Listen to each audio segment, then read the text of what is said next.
This is a yoga massage sequence designed to support the fluidity of movement in the shoulder, arm, and wrists. And I'm Leslie. And I'm Leslie Wright.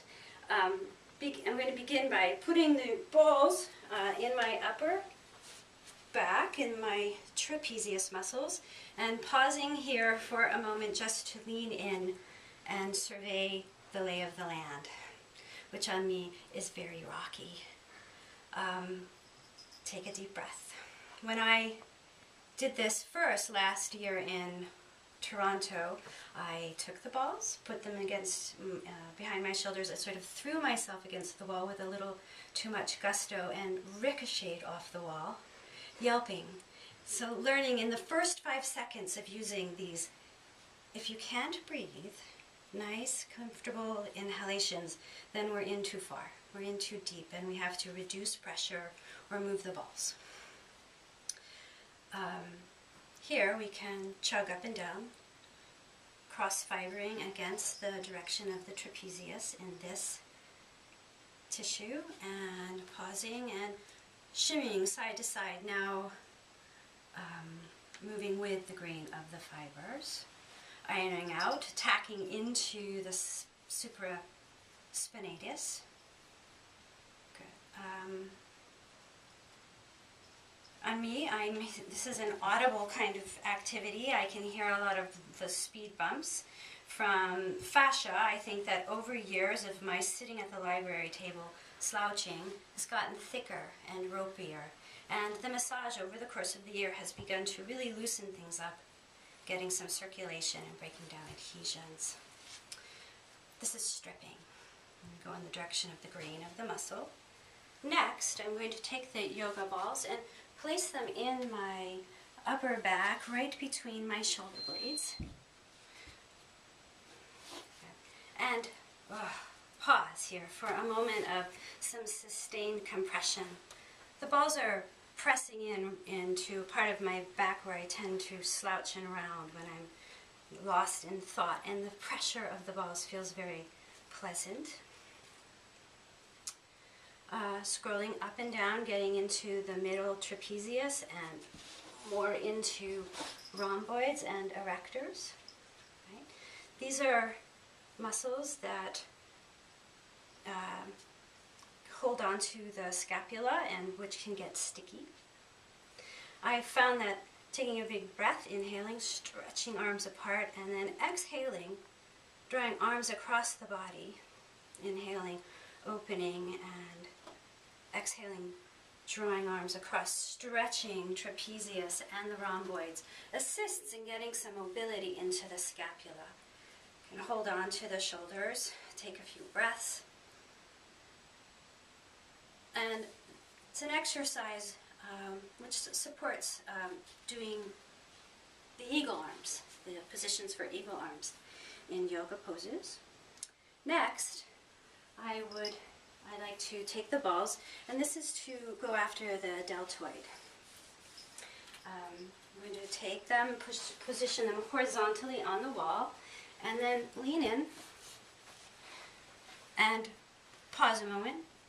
Look at the texture of this tissue, which on me is tight, achy, particularly when rubbing into the little attachment, that little bone. Scrolling up and down, stripping the muscle. Pausing here, and then practicing a technique called contract and relax. I'm going to abduct, press my arm into the wall, contracting the deltoid. Take a breath, and then release. And the balls can sink in. Just a few more layers of fibers deeper.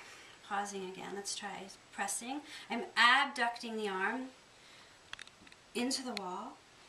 This is one of the major moves for the arms in Warrior 2. The deltoid's a primary mover. And release. I have found, I think, with my yoga students, that developing this sense of awareness of this part of their body and doing the warrior arms, they have a sense of what needs to be working and what maybe need not be working in the pose. It's been helpful to clarify. Of course, I would do the other side, but I want to demonstrate using the yoga balls to massage the arms. Placing toted balls on the table, going after the extensor muscles, which are tired for me from typing, doing other kinds of activities, and using the top hand just to assist perhaps a little bit of pressure, and scrolling up and down the bones of the forearm.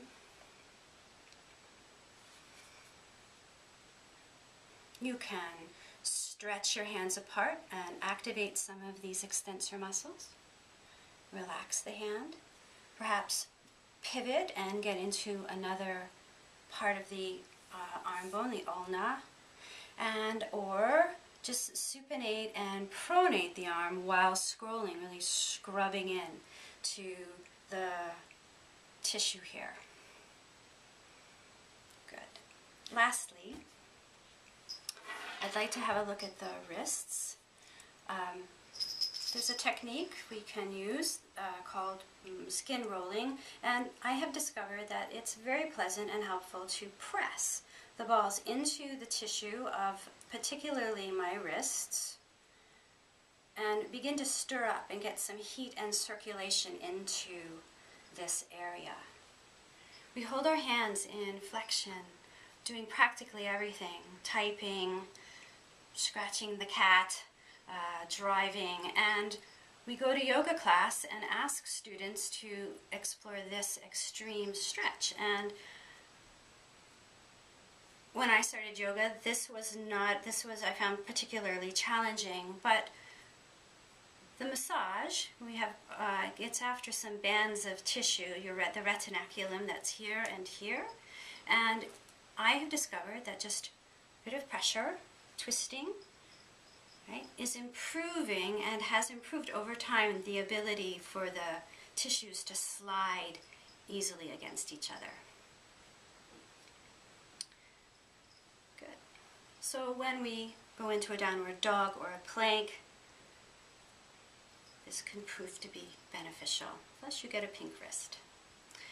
I'm going to sign off for now and then of course go do my other side. Thank you.